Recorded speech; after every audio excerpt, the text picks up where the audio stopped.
Hi, welcome to the HOA Beat. I'm Cindy. And I'm Jennifer. Today we're going to be talking about planning ahead so your homeowners association meetings will be shorter. We think we would all like to have shorter meetings. Absolutely. Right? Absolutely. It would definitely make the day go by a lot better. Yes. So what are we going to talk about, Jennifer? What's our first thought?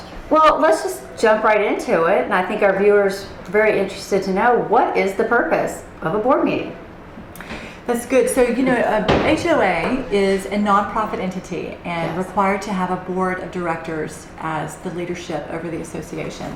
So really the meetings are the core of the management of all community associations.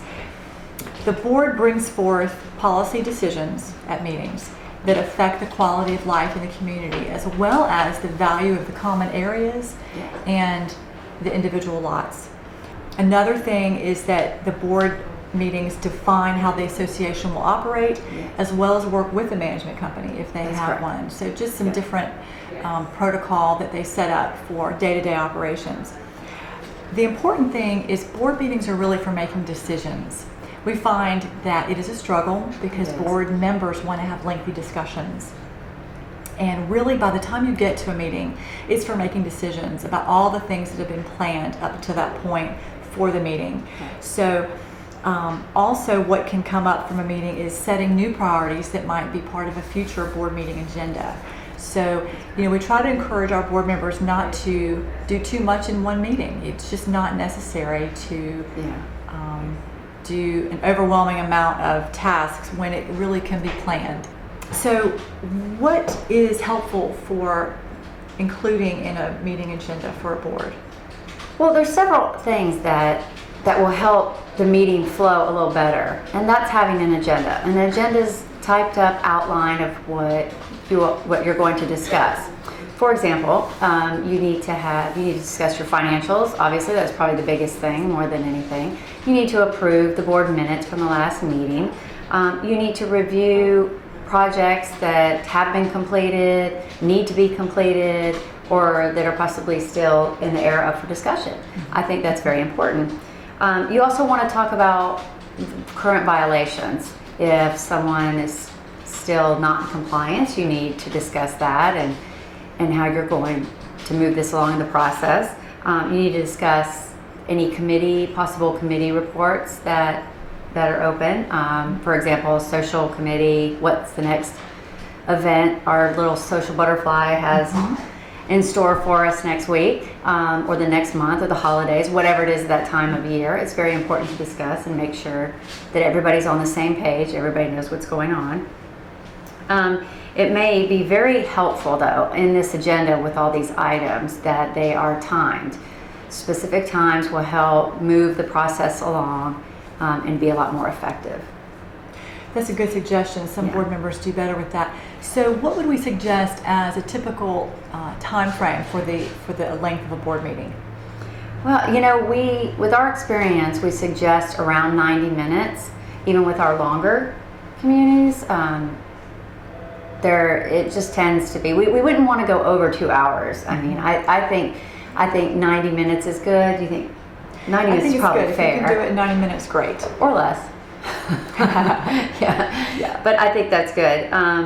So if you are experiencing really lengthy meetings, how do you initiate shorter board meetings?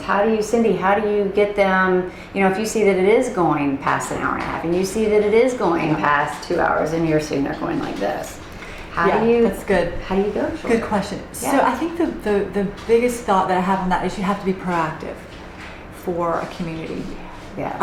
What we try to do is provide board meeting agendas and all materials to be voted on in advance, 3 to 7 days before the board meeting.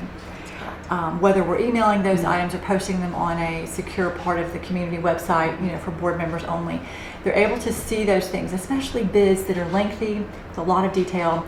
That is not something to go over at a board meeting. That alone could take 30 minutes. Right? Oh, absolutely. Yeah. So we want to also say, hey, everyone must review these things before the meeting, because you want to put it on them as a responsibility. Right. You're going to be ready to vote. Right, absolutely. Brief discussion.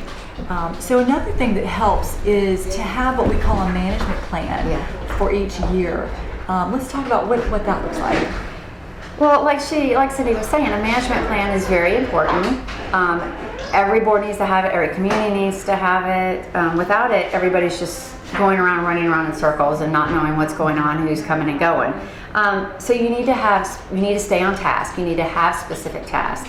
You need to follow the governing documents so that you can guide the board in these tasks that they need. You are their helper. You are their assistant. You are helping guide them and teaching them how to run their community is basically what they're doing, and the community aspects of it. There needs to be drafts, there needs to be a calendar. The board, it's very important that the board has dates. It's more efficient if they can schedule these dates in advance, if everybody can schedule out the whole year, once a quarter, once a month, whatever your governing documents permit, whatever the board meets on, your annual meeting dates, that needs to be on there. And also what's really important is you need to set deadlines for these tasks. That needs to be on your calendar. That needs to be discussed. And that definitely needs to be a part of your management plan. Yeah, so deadlines for things like when you might get new bids for a landscaper or pool company, something like that, absolutely. as you begin to prepare for a budget for the following year. Right. Things like that. So as you said, just planning ahead helps to be ready for things as they come. So what is also part of that, we sort of call it a priority plan. What would that Yeah, and I think entail? the difference between the management plan that we just discussed and the priority plan is that as the year goes along, things are going to change. Resources are going to change. Vendors are going to change. Things are going to come up that need to be dealt with. You're sitting at your pool and you fall through the chair. Well, you kind of might want to think about getting some new pool furniture. Good. But then again, the clubhouse, the TV on the wall just fell down because it's so old. So these are things that they have to consider. They have to decide. If the money is not in the budget, it's not in reserves, they've got to distinguish between what they need and what they want. And that hence leads to the priority plan. That's good. So the board members are able to put that list together. Each of them can contribute to that. Yeah. And then we say, you know what? You have the money for one of those 10 things. Sorry, and it's okay because then they can plan ahead for those things. Maybe some items might entail a special assessment for extra money that they didn't plan for in the regular budget. And so it's just leading them to that right discussion. Correct. So should board members be prepared to contribute? Why should they be prepared? And what is their purpose? What is that?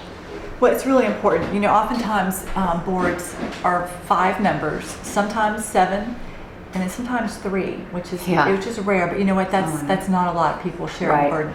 So what you find is you really need every person to contribute because otherwise it may fall to just one person, and they get burned out, and then productivity is just Then it goes down, and it's just not good. Yeah. So you really want to create an environment for a healthy leadership team that can really trickle over into the full community experience and be positive for everybody. So let's talk about our question of the day. Dun, dun, dun, dun. Yep.